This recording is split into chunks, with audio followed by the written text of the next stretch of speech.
Berdirinya Negara Kesatuan Republik Indonesia tidak dapat dilepaskan dengan peranan kerajaan-kerajaan di Nusantara sebagai pendirinya. Mereka bergabung menyatukan tekad dan cita-cita untuk merdeka sejak dimulainya masa-masa pergerakan nasional. Hingga kesempatan besar terjadi tatkala pendudukan Jepang semakin melemah dengan adanya rentetan kekalahan dalam Perang Dunia Kedua, dan lahirlah harapan baru dengan ditengarai lahirnya BPUPKI pada 1 Maret 1945 atas skenario Sri Susuhunan Pakubuwono XI dengan mendelegasikan beberapa bangsawan dan pegawai kerajaan Surakarta yang salah satunya adalah Dr. Kanjeng Raden Tumenggung Rajiman Widyo Diningrat sebagai ketuanya.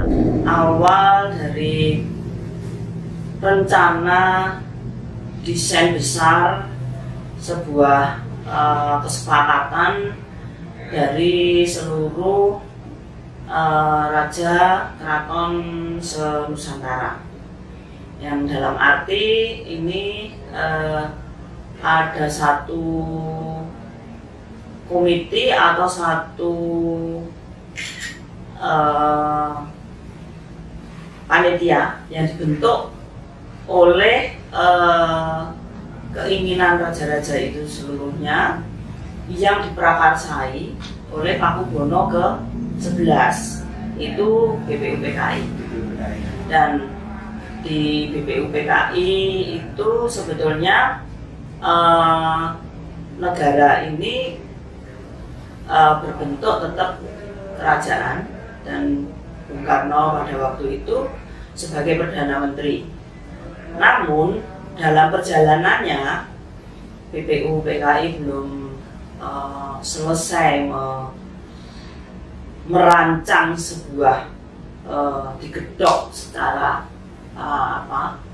syah kesepakatan semua, itu Pakubuwono ke-11 meninggal.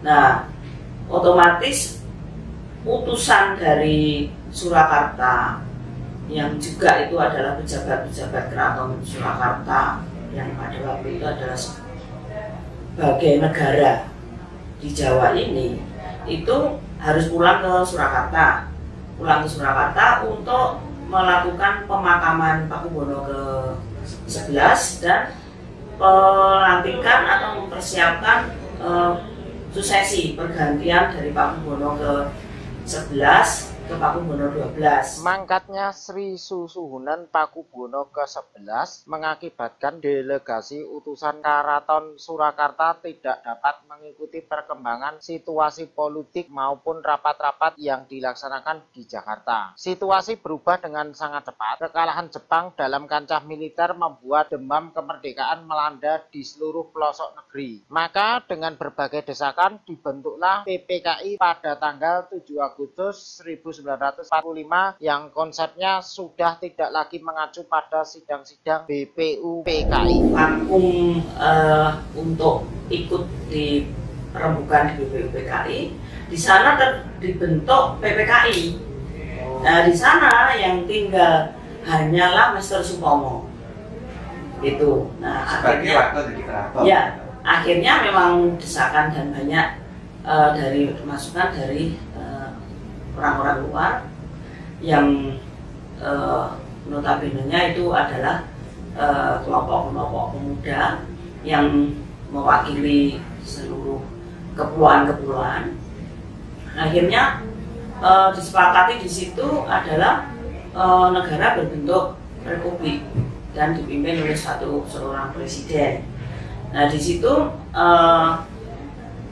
keraton sendiri hanya tinggal Master Supomo yang sangat istilahnya sangat lemah kedudukan nilai tawarnya begitu. Makanya di dalam waktu mau proklamasi yang saya lihat di film dokumenter itu dengan Jepang itu yang di Istana Negara, itu yang keluar dari mobil pertama itu Master Supomo itu, terus baru Sinuhun Pakubuwono XII, terus Mangkunegoro itu. untuk bersama-sama di Istana Negara dengan Bung Karno yang pengumuman bahwa disetujui Republik itu berdiri oleh Jepang. Yeah. Nah di situ sudah jelas bahwa posisi awalnya yang kesepakatan di BPUPKI ini sudah tidak dipakai. Perbedaan konsep bentuk negara antara konsep dalam BPUPKI dan yang lahir melalui sidang PPKI kemudian menjadi sebuah kendala besar bagi jalan mulusnya kemerdekaan. Pengakuan kemerdekaan atas Negara Kesatuan Republik Indonesia belum sepenuhnya diakui oleh dunia. Bahkan agresi-agresi militer oleh pihak Belanda masih terus dilancarkan, sehingga untuk mengakhiri insiden ini dan untuk memperoleh kedaulatan atas kemerdekaan Republik Indonesia, diadakanlah konferensi meja bundar di Den Haag, negeri Belanda, yang ditandatangani pada tanggal 2 November 1949. Bagaimana ini negara ini akan berbentuk gitu? Karena pasti negara-negara yang sudah berhubungan bilateral dengan negara kerajaan Surakarta pasti akan menanyakan, dan itu terjadi. Jadi pada waktu Republik ini diproklamasikan tanggal 17 Agustus 45, yang berhubungan dengan Republik ini bingung, loh kok tiba-tiba kok ada Republik, lah terus hubungan saya dengan Keraton Surakarta bagaimana?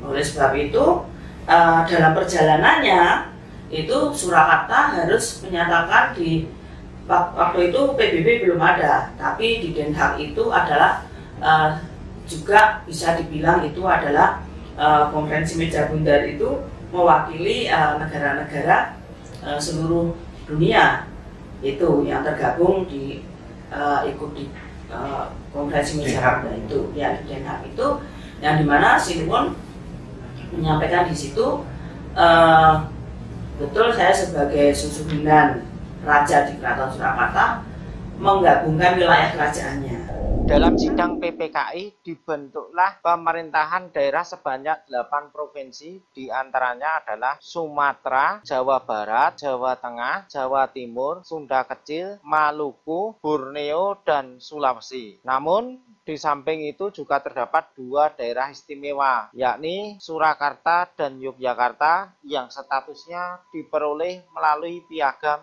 kedudukan. Jadi pembentukan negara di PPKI, negara itu terdiri dari mana saja toh wilayahnya.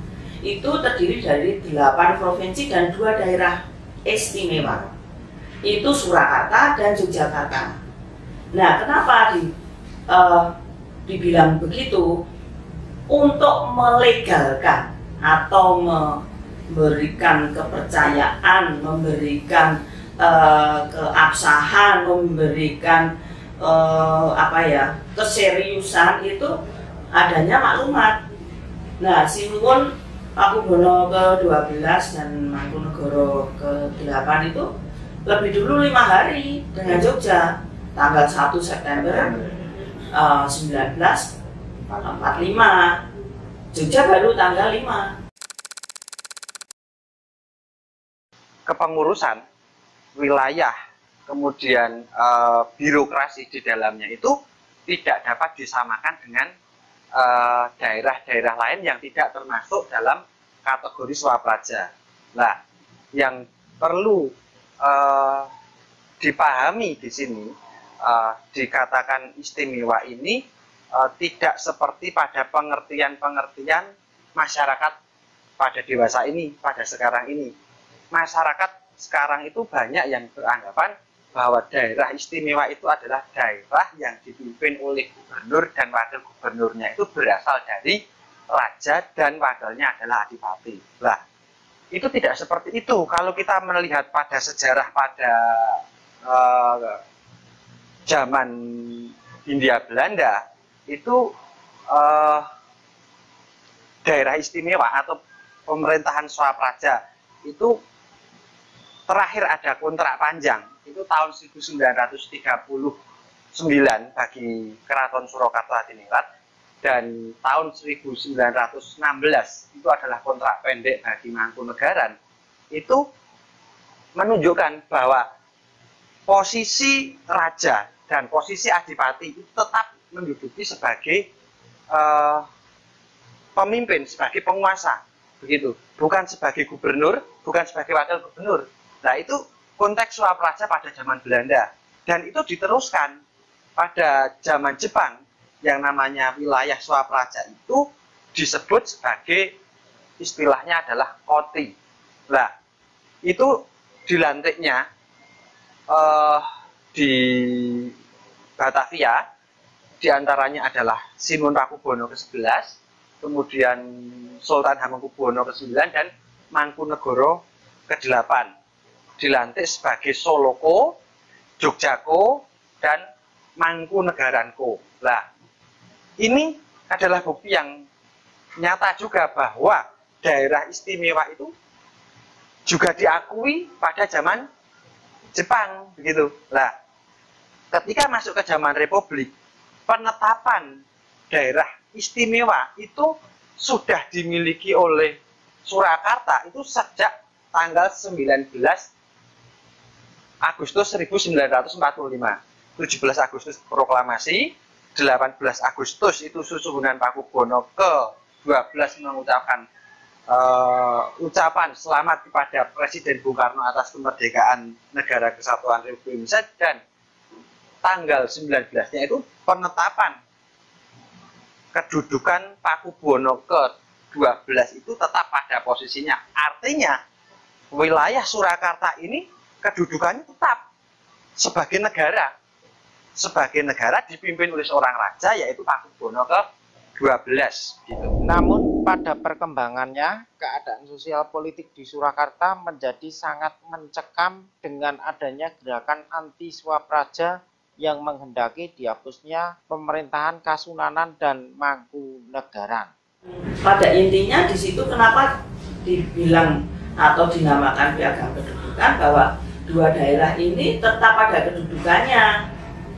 Tetap ada kedudukannya, apa yang dimaksud? Ya itu tadi 8 provinsi dan 2 daerah istimewa. Namun Surakarta pada waktu itu dalam perjalanannya 9 bulan pemerintahan daerah istimewa itu, ini sangat banyak gejolak, yang dimana akhirnya negara ini akan bubar lagi.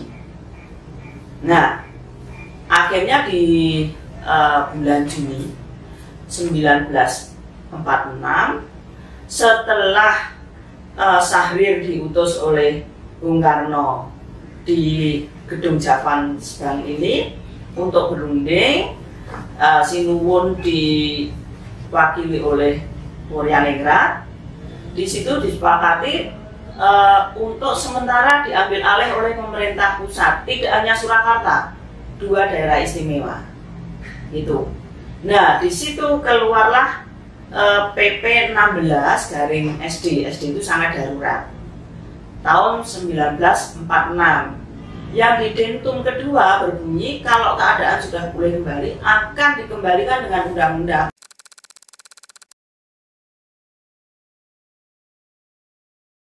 Untuk menandingi pemerintah yang ada di Yogyakarta ini adalah satu-satunya adalah menguasai Surakarta untuk dijadikan basis mereka.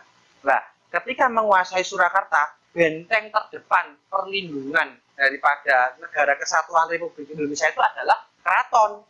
Nah, untuk menguasainya adalah keraton harus dilumpuhkan, maka terjadilah insiden-insiden di Kepatian. Pejabat Kepatian diculik, dibunuh. Kemudian Sri Susuhunan Pakubuwono ke-12, Gusti Kanjeng Ratu Pakubuwono ke-11 diculik ke Pesanggerahan Kerapiak, Pesanggerahan Kandang Menjangan di Kartosuro yang sekarang menjadi Kopassus. Di sana Sinuwun itu didesak oleh salah satunya ialah Dr. Muardi itu untuk menyerahkan wilayahnya, menyerahkan Surakarta Hadiningrat ini kepada mereka, kepada orang-orang yang berhaluan ekstrem kiri, oposisi ini. Nah, di situ Sinuwun merasa terdesak, dan kemudian keadaan di Surakarta menjadi penting. Pak Karno itu, Presiden Soekarno memerintahkan Perdana Menteri Syahrir untuk istilahnya mengambil alih sementara keadaan di Surakarta ini. Nah, berjalannya waktu, keadaan itu tidak berangsur pulih, tapi malah menjadi semakin membara keadaan pemberontakan itu, sehingga mengakibatkan terputusnya pemerintahan wilayah Surakarta seperti kabupaten-kabupaten di dalamnya, Boyolali, Sragen, Klaten, kemudian Wonogiri, Karanganyar, itu memutuskan hubungannya dengan pemerintah pusat Swapraja di Surakarta. Nah, di situ keraton sudah tidak lagi mendapatkan pasokan dana, tidak mendapatkan pemasukan begitu. Nah, dengan terputusnya itu keraton semakin melemah. Ditambah lagi dengan adanya dualisme pemerintahan di Surakarta. Di sisi lain pemerintah Swapraja tetap berjalan, walaupun berjalannya itu terpincang-pincang. Di sisi lain pemerintah Republik ini juga menanamkan orang-orangnya untuk mengendalikan situasi. Muncullah opini-opini, muncullah orang-orang yang memiliki pandangan bahwa pemerintahan yang sah untuk Surakarta itu harus meregistrasikan kembali kepada pemerintah yang baru. Artinya kepada pemerintah yang mengambil alih itu. Sehingga loyalisme pekerja-pekerja atau pegawai-pegawai Swapraja ini menjadi berkurang. Dan disitulah matinya daerah istimewa. Sinuwun ini akhirnya diselamatkan oleh Gubernur Suryo, dikembalikan ke keraton, dan waktu kembali ke Jawa Timur itu ditembaklah Gubernur Suryo itu di Mantingan itu. Makanya di situ kan ada Monumen Suryo itu. Nah, menurut cerita Bapak Pakubono ke-12 kan juga sering cerita sama saya. Bahkan traumatisnya Bapak itu pada waktu itu sangat takut kalau bahkan sampai kowe yang punya keraton, kamu kalau masuk keraton jangan pakai warna ini gitu, karena takutnya gitu. Jadi waktu itu, waktu penangkapan Sinuwun dengan Ibunda dan Pepatih Dalem itu, keraton itu dijarah, sudah dijarah. Patung-patung, hiasan-hiasan tembok itu, lampu-lampu dijarah semua. Dan orang datang ke sana itu ke dalam keraton, itu membawa parang, membawa bendo, membawa celurit, membawa tombak, membawa gitu. Itu ratusan, bukan mungkin di luar ribuan orang.